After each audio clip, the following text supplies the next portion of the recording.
Mike, are you a heliophysicist? Are you into the sun? Did you see the solar eclipse today? Did you have the special glasses going? I'm not whatever you just said. I was preparing for the series, but you tell me about it. Was it interesting, magical? I missed it. You missed it too? Yeah, I All was right. preparing for the game, like you. Yeah, so I missed it maybe 20 years from now. Yeah, all right, sounds good. All right, let's talk about baseball stuff then. Jackson Merrill, you had mentioned the other day that he would let you know when it was time for him to start moving up the lineup, and he's in the 8th spot again for the second day in a row, coming off 4 for 4. Your thoughts on what he's been doing, and what are those signs that you're looking for him to continue to move up the lineup? The signs just really consistency. I've been really pleased. He's in a good place.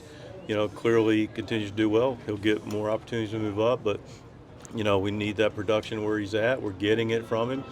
He's turning the lineup over. He's being a catalyst for the guys that are coming up behind him. So he's doing fantastic. Just continue to just have consistent at bats. That's all we can ask. Is there any one part of what he's been doing that has surprised you or impressed you the most? I mean, obviously the league is starting to see him a little bit more. He's hitting fastballs. He's hitting off speed. Just your thoughts on just how he's been able to adjust thus far. You said his adjustments, his ability to adjust and see the game and understand not only what they're doing but what he needs to do to counter it in some degrees. It's been very impressive. I've seen him make an adjustment during the at bat. I've seen him. You can just tell sometimes a guy just like takes a swing. It's like, I didn't like that.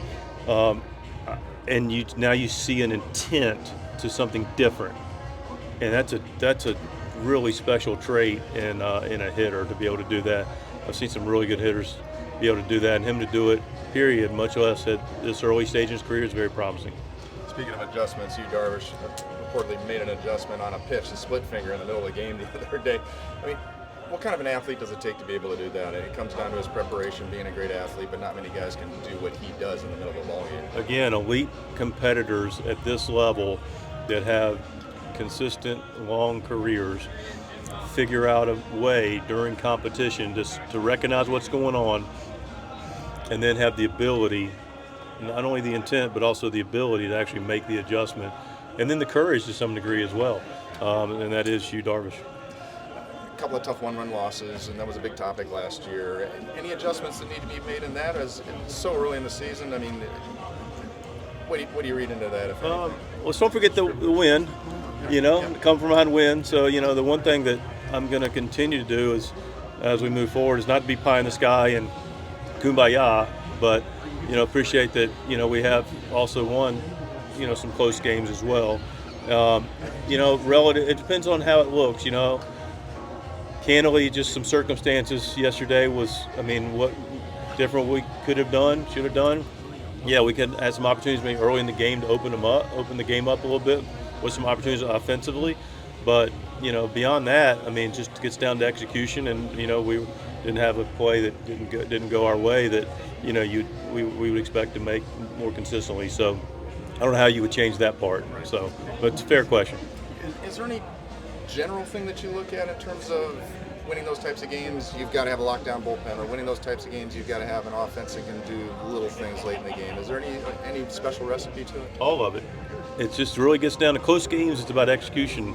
That's what playoff baseball is about. I've had the privilege of being able to do it for a fair number of years, regardless of level. And good teams, execute in all the phases. They're together. They throw strikes. They make routine plays, and they execute their offensive situations. And the team that does that consistently is a team that's going to win close games, and teams that give yourself a chance to win games. And it's just a matter of doing that. And you look back at those games, you can probably answer your own question. Mike, Yuki Matsui yesterday, 4 up, 4 down, very efficient. What have been your early impressions for him as he really gets his feet wet in the major leagues? Yeah, you nailed it, the efficiency of it. He comes in, he's controlling counts, he's got multiple weapons. But again, he's controlling counts for the most part. He's got the split. He's able to locate his heater. He's got the weapons, and he's just. And the other thing is, I love his demeanor, I love his body language, the way he competes, like his presence, like his attack. So when you're efficient, it allows you to get multiple innings, allows you to be able to come back, sooner and recover better. So a lot of really positive things from Yuki.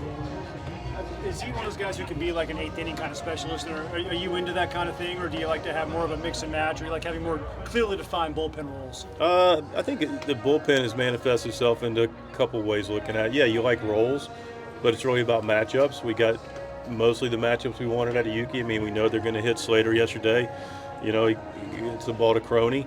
You know, coming back up, you know, you're going to get Flores for Wade.